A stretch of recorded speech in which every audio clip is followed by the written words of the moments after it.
Hello, my name is Tim Lehealy, and in this video we're going to be talking about redactions and productions. We're going to go over redacting documents, bait stamping documents, and finally productions. So let's hop into the product and do just that. Okay, we already have Quincy Discovery open to demo case 1. Let's go into documents since we're talking about redaction. And let's open a document that's got a number of pages in it. And here we are, DT search examples. And let's just first start by applying a very simple redaction. To do that, we click here, Redact Text Area. Let's go ahead and choose black and redact. Now, that redaction, we've made it, but it's by no means saved, and it's by no means permanent in the document. So I can click on it, and it will show me what's behind it, and I can even move it around and put it back. And if I go to the next document and come back, it will be gone. So I'm just going to show you that just so you believe me. And I come back, and the redaction's lost. So let's go ahead and redact again. But this time let's save it. And we do that by clicking here in the Save Redaction area. Now the redaction or annotation, if you will, is saved. So if I go to a next document and come back, however, it's not burned in, meaning I can still do this. I can still see behind it. So let me just prove that point out. I'm going to go to the next document, and I'm going to come back again. And the redaction's there, but again, I can still see behind it. To make it permanent, I need to go ahead and burn it in. Now I'm going to go ahead and click Burn in Redactions, and it's setting the redaction. And now the redaction is permanent. However, there is a little bit of a gotcha here, in that if I look, I can still see behind it. If I go to the next document and come back, I can also see behind it. The reason for that is your cache. So I'm going to refresh out of Quincy here for a second. I will come back in after I've flushed the cache, and you'll see that it's permanent. Long story short, the fact is it is permanent, and you don't need to worry, but because for efficiency, the browser is caching this PDF, and as a result, you can't actually see the burned in document until you reset your cache. So we're going to go ahead and do that. And I will restart right when we're back where we need to be. Okay, I've reset my cache. Let me go ahead and click back on that same document. Now, here it is. And now you can see if you click on it, you can't see behind it. This is a little bit of something else worth noting. There is still the saved redaction. So you can still move this redaction around. If you want to get rid of it, you could just delete it and save. And so that redaction now is gone, and you just have the fully burned in document. If you decide, oh my gosh, I've redacted this incorrectly, or I want to see behind it, you can always go to the rendered view. That will be the native version. There it is again. Or you can restore it. And you restore it by clicking here, Restore PDF, a restore document. And I'll go ahead and do that. It's going to restore the document. But it's worth noting that, again, we're going to run into the cache issue because that's at the browser level, not at our application level. So to see the restored document, I'm now going to have to reset my cache one more time, and I again will resume when we're right back here. Okay, we're back in now. I've reset my cache, and here's the original document again. Okay, so we did a little redaction there. I showed you how to burn it in, save it, and all that kind of stuff. Now let's do some bait stamping, because that's the next common thing people really want to know how to do. So you do that by clicking this button, and it gives you an option of you can watermark, which is like a stamp across the document. So let's go ahead and do a watermark. Let's do a global endorsement, and we're going to see test. And let's do a font size of, let's say, 20. And I don't care about the font. And then let's do a branding. We're going to do left header. Or actually, let's do right footer. That's where most people seem to put this thing.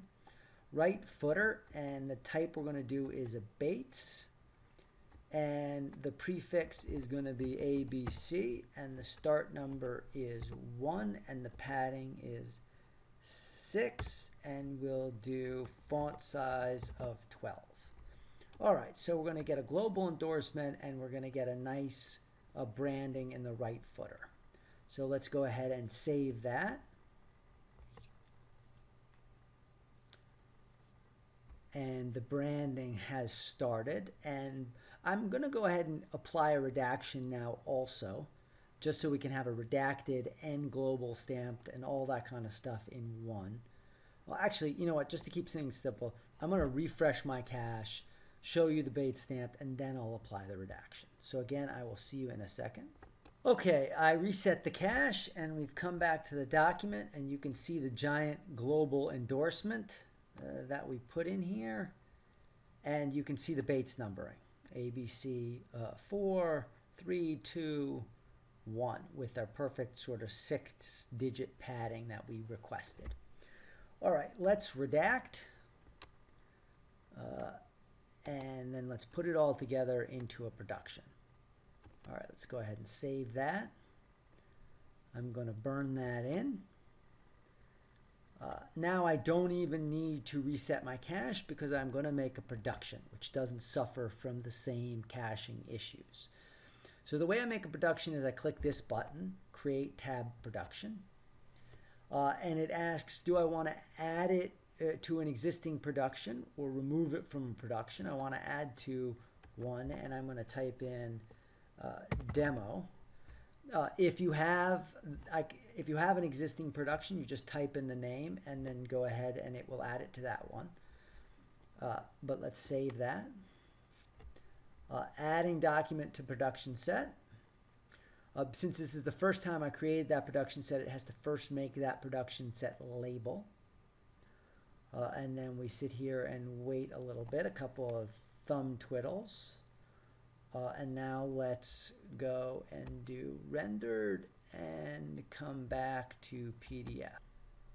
Boom, perfect. There we go. We now have this drop down. It says live version, but it can be toggled to however many productions you've made. In this case, hold on, give me a second here. We've got the demo one, which is what we just made. So let's go ahead and click on that and see if we can see that.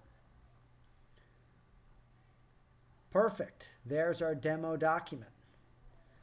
Exactly how we burn, or demo production, whatever, exactly as we had burned it in. Now we can do this to all sorts of documents. We can do it to 10, 20, 50, however many documents we want, and make them all part of the demo production set. So just to make this a little bit more real, let's go to another document. Actually, I don't even need to do that. Let's just do this next. We'll navigate to another document. We're going to go ahead and redact this one as well. Shoot, let's do it with black.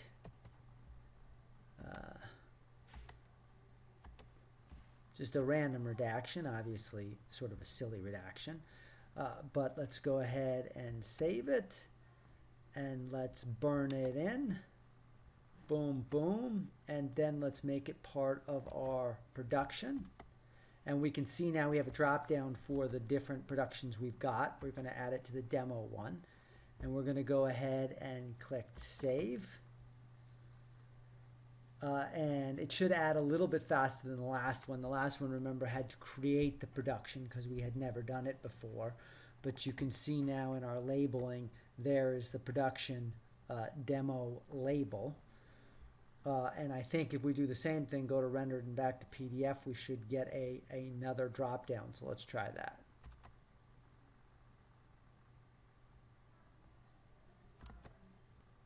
Okay, perfect. There's again our drop down, and we can go look at the demo stream on this one as well. It should look exactly like, there we did, perfect. So now we've got two documents as part of our demo production. Let's go ahead and actually produce those. Now, if you've seen the export video, you'll already know how to do this. We're just going to export them off of a label, the label being the demo production label. So let's just do, for this, we're just going to do a native. I'm going to keep it really simple. I'm going to do the demo production there, and I'm just going to do images and native and produce.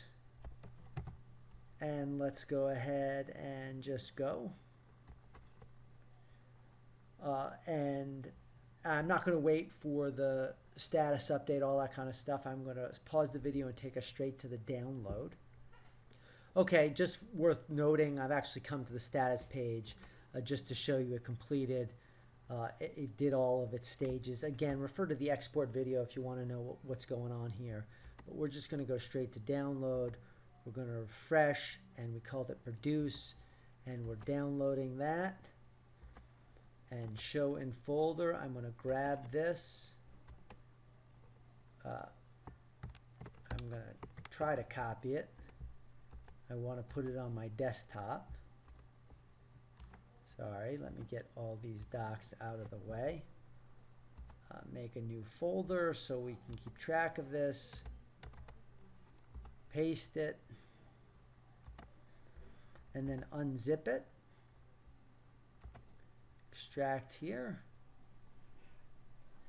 Give it a second. Open it up. And let's make sure our natives are in here.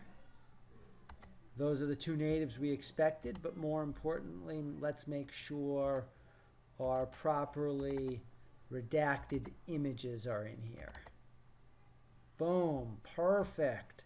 And obviously, if we were producing to opposing counsel, we wouldn't produce the natives. It makes no sense at all to redact documents only to turn around and give the opposing counsel the native. But for the sake of our demo, I wanted to show you that everything could pop out if you wanted it to. And there, that's perfect. That's what I wanted to show you. So what we did was we redacted documents. We applied bait stamps to them. We applied watermarks. We made a production stream. We added a second document to that production stream, and ultimately we produced. And here are the produced documents. So that's it. That's perfect. That's what I wanted to show for this demo. As always, I'm going to throw up my contact information. Give you a second to take it down. And then I'll end the video. Thank you very much for your time.